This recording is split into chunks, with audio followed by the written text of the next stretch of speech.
Diputado, tuve que interrumpir su respuesta, quedó como en dos partes. Faltaba...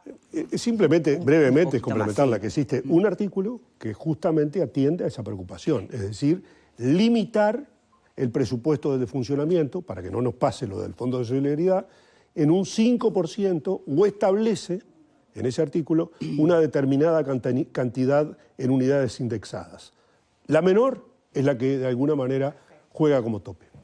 Bien, esto era la respuesta a una pregunta, digo, por ahí está enganchando recién ahora, si se quiere crear un fondo infancia para poder atender justamente y financiar políticas que vayan en esa dirección, más allá de las asignaciones y transferencias ya conocidas. Y preguntaba Marta, con toda lógica, bueno, a ver, otra vez la creación de un nuevo órgano, con más funcionarios, con sueldos que después se disparan y uno se entera, como pasó con el famoso Fondo de Solidaridad. Y bueno, y acá estaba la respuesta que daba el diputado.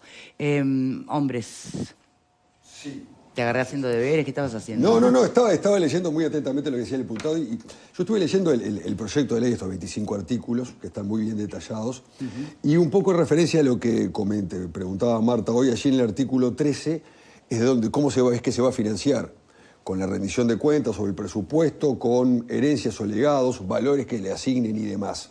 Ahora, dos preguntas entonces.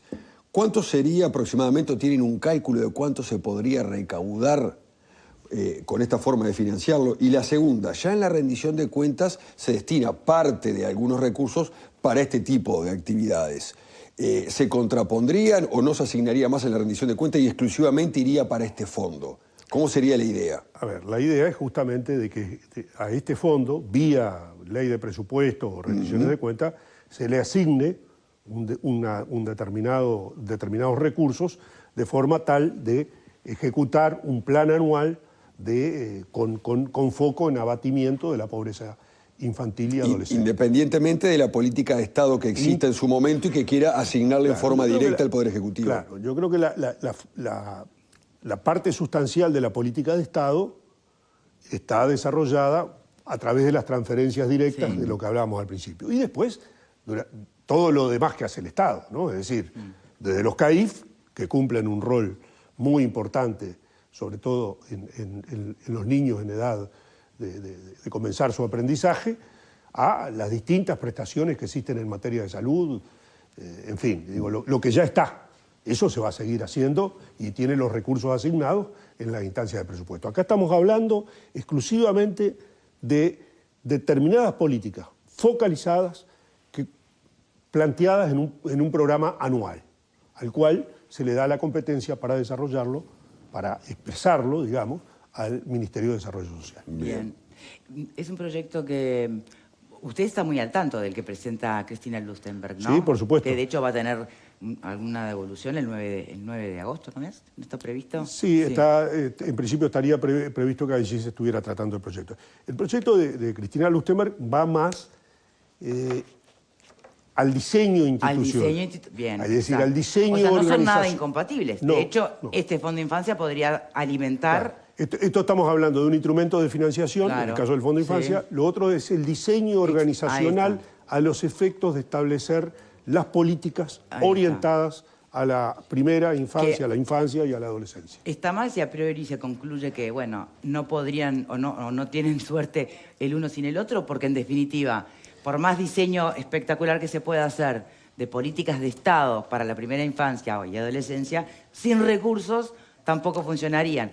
De la misma manera que su Fondo de Infancia, sin un diseño nuevo, integrador, como está planteado en el proyecto de Lustenberg, serían, una vez más, tal vez recursos asignados de manera poco eficiente, que se superponen, que no tienen... que no generan cambio ninguno concreto. Son proyectos complementarios, digamos. Uno aborda la parte del diseño institucional, del diseño organizacional de las políticas sociales orientadas hacia la infancia y la adolescencia. El otro está hablando de una cosa puntual. ¿Le preguntamos de dónde, cómo financiar ese fondo o todavía no? Era a lo que hizo referencia él. O sea, serían recursos presupuestales, recursos provenientes eventualmente de impuestos, préstamos internacionales que se puedan asignar para el desarrollo, donaciones o legados, digamos. lo que en ese sentido no hay innovación. Bien, Alfredo. Sí, no, antes de hablar con los Posadas, yo creo que es importante desmitificar ese mito de que los pobres que reciben aportes no laburan. Antes era que compran vino, compran Coca-Cola, compran celulares, ahora parece que no laburan. Es un verso. La diputada Cristina Lustenberg, que todo el espectro político le ha reconocido, el otro día nos comentaba que sumando todas las prestaciones que se le da a una familia, no se cubre más del 25% de las necesidades básicas que tiene. O sea que esa cuestión de que porque reciben no laburan es una gran manija de alguna gente que yo creo que no condice con la realidad. Y conste que yo soy serenista desde ese punto de vista. El general decía nada sin contraprestaciones, pero no me hagan un mito de algo que no es cierto.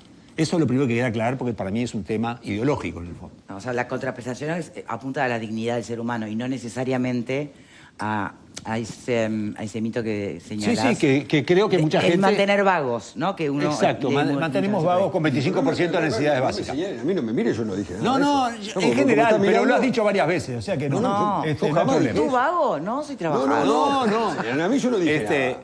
Creo que va a estar muy buena la donación al fondo. Más vale tarde que nunca, ¿no? Yo creo que lo del fondo es una buena idea.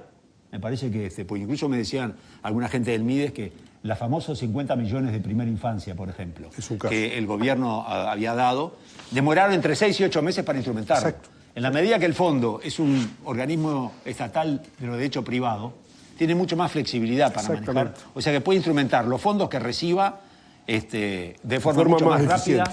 Más eficiente. Más eficiente y realmente apuntando a las necesidades que ocupa. O sea que creo que el fondo no es una mala idea. Que no genere nueva burocracia es importante, pero me parece que está bueno si agiliza el trámite. Porque aparte la guita que le dan es poca a la gente, ¿no? Porque si, además, y yo creo que es una incongruencia, primero hablar de la pobreza infantil, que es importante, no sé cuánto, y le descontamos el IAS a los viejos que ganan más guita, cuando acabamos de escuchar al propio Posada que dice que solo el 2% de los viejos tienen pobreza, mientras que hay un 16 o 18% de los niños. Sí, entre un 15 y un 17%.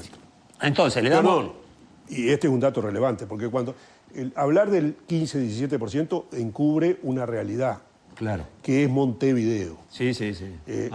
Cuando se separó, cuando se distinguió entre Montevideo y el interior, que el último dato fue en el 2017, Montevideo estaba por arriba, estábamos más o menos en estos mismos niveles de 17% de pobreza infantil, y Montevideo estaba entre el 22 y el 25%.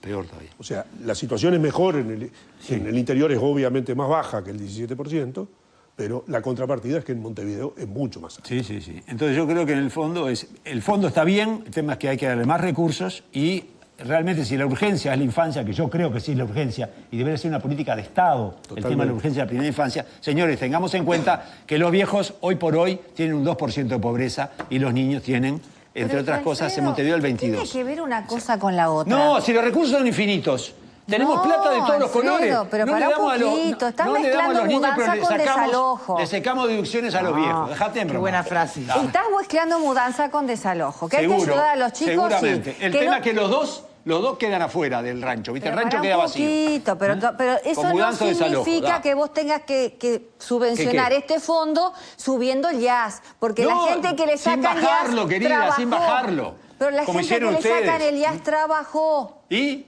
Entonces tiene derecho a recibir su jubilación. Son cosas diferentes. Acá lo que tenés que apuntar yo creo que pague, lo que pague más, el que tiene más o el que recibe más, es una cuestión solidaria que tendría que ser pero esa es marcada una a fuego visión tuya. En todo el uruguayo. Esa es una visión tuya, Por supuesto, Alfredo. La gente que trabajó tiene derecho a recibir su jubilación sin que se la toqueten y vuelvan a pagar impuestos. Entonces, no mezcles cosas. No mezclo cosas. Pero es una de todas cuestión maneras, de decisión política pura y dura. La idea del fondo está buena en tanto y en cuanto no crees una estructura burocrática donde se acomode un montón de gente y a los chiquilines no les llegue nada. Totalmente. Son cosas distintas. Ahora también, que sea con contraprestación. No acumules a la gente a que estira la mano y tengo derecho, porque el tengo derecho a mí me tiene hasta acá. O sea... Porque vos no tenés necesidades, Marta. No, querido, que si vos tuvieras la necesidad, tenés derecho, como todo el mundo tiene derecho. La gente que se inscribe... Señores, vamos a tener que cambiar de tema y despedir al invitado. Ahora, igualmente es creo más interesante que el que viene. si nos vamos a quedar con este debate, ¿no? De si la mano acá, tengo derecho Sí, o... tengo derecho ya No, cansa. ¿qué es lo que vos decís? Bueno, ese debate no tiene lógica, no pasamos a martes, nos quedamos en el lunes. ¿Por qué? Porque en realidad el eterno problema que hemos tenido es la falta de un diseño integral de políticas de infancia. O sea, más allá de los recursos disponibles. Y por eso digo, si nos quedamos en eso, vamos a seguir con esta realidad subiendo, bajando porcentajes ínfimos que no le cambian la vida a nadie y mucho menos prometen un mejor futuro para el país en su conjunto. Por eso le preguntaba al diputado si le parecía que no era desacertado concluir que su proyecto de Fondo Infancia, que supone fondos, es tan indispensable como una política de Estado con diseño, como por ejemplo el presentado, y aquí está estudio del Parlamento por la diputada Lustenberg, sobre políticas de infancia. ¿Se puede concluir que es así? ¿Que eso es lo que está de Son fondo? complementarios. Digo, son cosas, abordajes diferentes. Uno directamente hacia el diseño organizacional y este directamente a generar un fondo para financiar determinadas políticas focalizadas hacia ese mismo objetivo. Bien. Bueno, diputado, muchísimas gracias por habernos Gracias a acompañado, ustedes por venir a escucharme. presentar esto y bueno, tendremos Esperemos que salga. noticias en Esperemos que breve, sí. ¿no? Y esperemos que no termine siendo lo que imagina, bueno, la pregunta Sí. que usted mismo se hace, ¿no? Y que teme No, no usted soy también. negativa, soy es decir, práctica. lo importante es que en este caso es que está previsto, de alguna manera Sí, pero está pido ya que los el uruguayos nos antídoto arreglamos para que no nos pase encontrar lo que la nos pasó. forma igual, ¿no? Por favor. Muchas gracias, diputado. Gracias a ustedes. Bueno, antes de despedir el diputado, antes de cambiar